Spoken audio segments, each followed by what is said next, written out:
Hello then, viewers. Welcome back to the final episode, the last episode of Thames FC with me, Dr. Benji FM. It is, of course, Europa League final day. Not quite, actually. I was going to build up to it and see what we see before we get there. Of course, there's going to be news items incoming, so let's feast our eyes on them. But welcome. Get comfortable. Get ready for the final official series episode of Thames FC. It's been emotional. It's been a bloody long time. I've played this save for 32 days, so over a month. It's a lot of days, viewers. Stuttgart, neutral venue. There's quite a lot riding on this. And I mean this night. Okay, well, I'll tell you what. I was going to say we've not won too many trophies this year. The under-23s have romped to victory with an 8-1 victory in the final game. I mean, there's sort of is there a South League? I mean, look at that. What a performance from us. Mikey Wagstaff, one of you was brought in for a reason, has been tearing it up in the under-23s. Lovely. And when you put everything into account, you go to the final.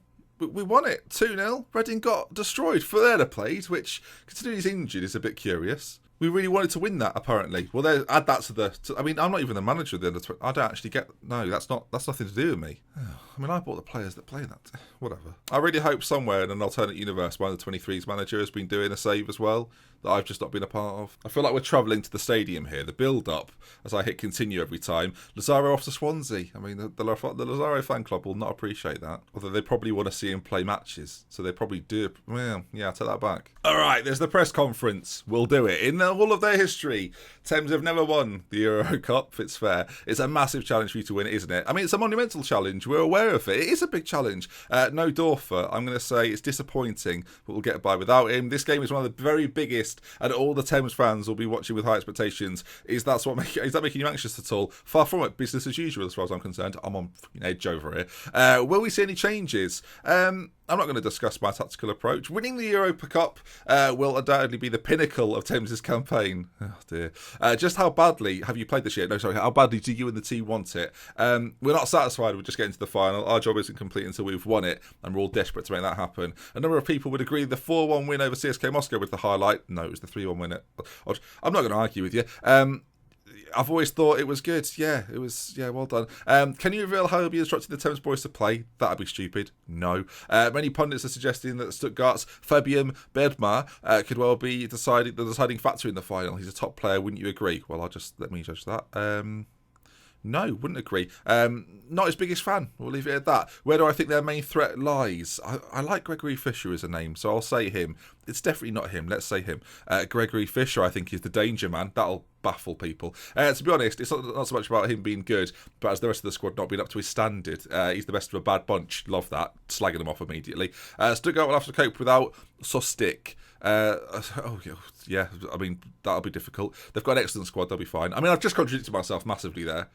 Well, coming soon, the game against Stuttgart. I've still got a big decision to make. Herzog, I think, or Ferreira, do we risk him? If he's fit enough for under-23 games, is he fit enough for Europa League finals? He probably is. And then we put Ferreira on the bench and Herzog starts, although I don't know. I'm just pleased we haven't got players missing on international duty, which has happened before. All right, then, Dorfer set to come out. I think we start with Herzog, but we put Ferreira on the bench because, of course, we do. What's quite nice, Frank should probably be on the bench as well instead of Lazaro. I'll risk the whole goalkeeper thing. It'll be fine. Right then, here we go. This is going to be the starting 11 for this game. It's performed pretty well in recent games. Just to remind you, last 5 games or so, we've sort of moved back to this. And in our last episode, remember, Wolves 4-0 victors. Looked very good in that Premier League game. Calvo then will be in goal. Nelly Furtado, Giovanni Eriksson and Diallo at the back. Alves and Jimenez in the centre. With Herzog just in front, supporting Ben Hur as that centre attacking forward or the complete forward up top. Mackay one side, Obanik the other, both fit and ready and excited for this game, as am I. Attacking flexible is the system we're going with, and here we go then. It's all on the line. The final game of the Thames series. I'm excited. I hope we win. I mean, believe that, obviously. That was a bit outrageous. Okay, then. Here we go. Passionately say we're first for the reason. Go out there and prove to the world as to why. It's not a Champions League final. It's not a league title, but it's the next best thing. Sorry to those who love the FA Cup. And here we go. Kickoff has been decided as this game is going to be watched in 3 dimensions in 60 FPS, so you can enjoy that as well. Right, so it's a nervy, tentative start with not a great deal going on,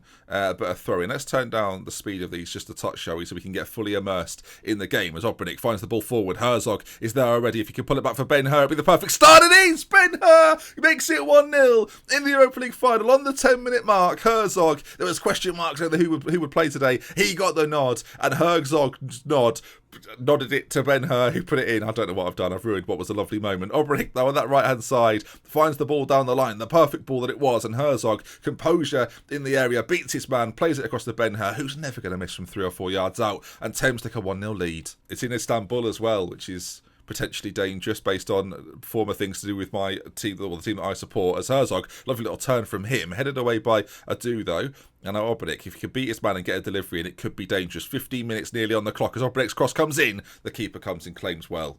And actually, from that claim, the highlight is continuing as we've got the ball back. Ben-Hur, he finds the run of Obranick with a big chance. Oh, it's a big save. Oh, danger. I mean, there was a corner played in, but I'm largely ignoring it. There's no way this leads to a counter-attack. It started with a corner. Sorry, actually, someone should tell them as he's taken on another player as the ball swung into the back post. Easily dealt with. Calvo, goal kick. The Thames massive behind the goal, roaring him on as he looks for Obranick. He actually doesn't win that, though.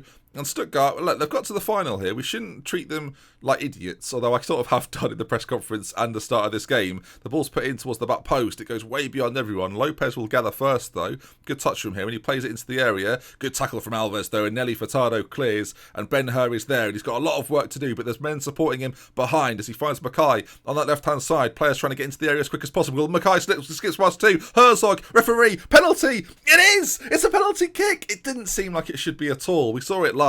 It didn't look like a penalty. It looks like he just jumped to miss the ball. There's a penalty to be taken, usually by Obranick, and it is Obranick, and he finds the back of the net. 2-0 Thames, 22 minutes gone. The perfect start to this Europa League journey, and Thames are looking very, very good. And I just want to make sure that everything's recording, because this is too good to miss. Obranick makes it 2-0. Ben-Hur and Obranick, the dream team that I always wanted to be a dream team, not playing as a front two, but scoring at the most important of times. And I must say, and I give him the credit, the unknown is refereeing this game superbly so far. Great decision to give that penalty. Of course, will we see a Stuttgart fight back? This is probably a good time to announce, actually, as we're speaking of German teams, that the first content to appear on my channel in regards to FM19 will be Borussia Dortmund based. So keep an eye out for that. If you're a German fan, get excited. Borussia Dortmund, hopefully you like them, or the fact that it's Germany in general. This week, hopefully, if whenever the game comes out or I'm allowed to put stuff out, you'll see it. Just a little bit of info for you there. Who knows when? Nobody knows. All right. Team talk's gone pretty well. I've said, look, you weren't that bad, but you can still improve. It was a decent half, but I feel like we probably could have offered a little more here and there. So as we go back out for it, a relatively even game so far based on possession and shots taken, but 2 goals to the good. Stuttgart are going to need something pretty special to turn this round.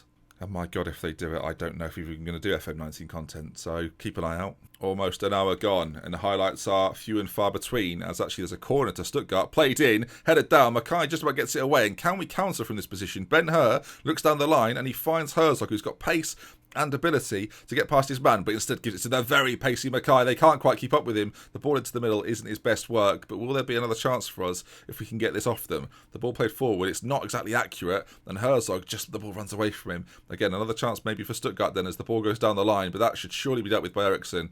He finds Calvo, and hopefully you can work something from this position. The launched ball forward is found by the head of Mackay, and eventually the ball breaks for Alves. Mackay back on it, finds a lovely 3 ball to Ben-Hur. Great first touch. Can he make it 3? He can't. Great save from the goalkeeper. The Thames massive behind the goal. Roar on the boys, not knowing that corners are useless. Mackay with the ball in, headed clear. God damn it. Corner, Obranick, ball fired into the front post as there really isn't much time to go. I mean, if Stuttgart are going to get back in this, it's going to have to be now, as this could seal it. Ben-Hur offside. The crowd go wild. Stop. It's pouring down with rainbow. I'm getting drenched here. You've got no idea. I mean, you can see from those lines that he was off. So, evidence. But as the time ticks away, it's not exactly the fairy tale ending, that would be a lie, but it's a pretty good ending. Thames will finally win a major trophy, and in European competition as well. It looks as if Thames will beat Stuttgart 2-0 in Istanbul and be crowned Europa League champions of the 2000-something season. We're very deep into the game. It's a blur, frankly. And there's the confetti. There are the boys celebrating. We all look delighted. There's me in the middle of it, jumping up and down, partying. Well, it's not in the middle of it, I'm at the front clapping with a blue jacket on, which I think will look lovely and frankly. And there's the subs as well, as we go from the pitch. Look, it's the perfect way to end, sort of, without winning the other 2 that are probably more important frankly better. But that then wraps up what has been a phenomenal series. I have enjoyed it more than any other series, despite the ending not being quite as planned. It has been one of my favourite saves ever. I think that's the big thing to take away from it. Starting from scratch with a team in the 10th tier or the 9th tier of English football and taking them to European glory at long last. Thank God we actually won this, because otherwise it would have been very much the nearly men series where we never actually quite achieved anything. Even winning this, people are going to say, well, he didn't quite win the major trophies, did you, Ben? And you'd be right, to be fair. But there you are, the board are delighted. I'm not even going to do that press conference. I'm too busy celebrating with the rest of the team. The board are delighted. Everyone's pleased. And a trophy at Thames. I mean, that to me is everything. If you look at the history of Thames, it's not great in terms of competitions won.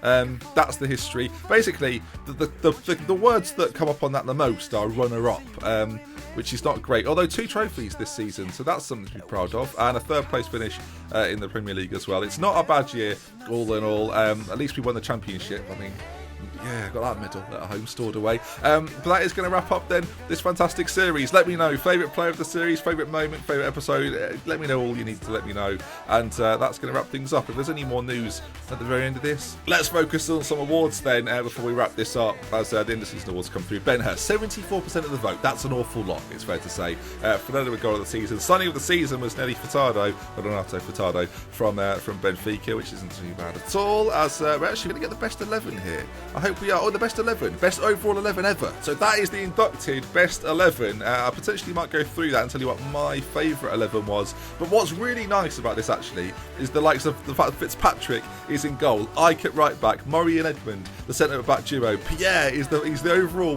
best left-back or most appeared left-back.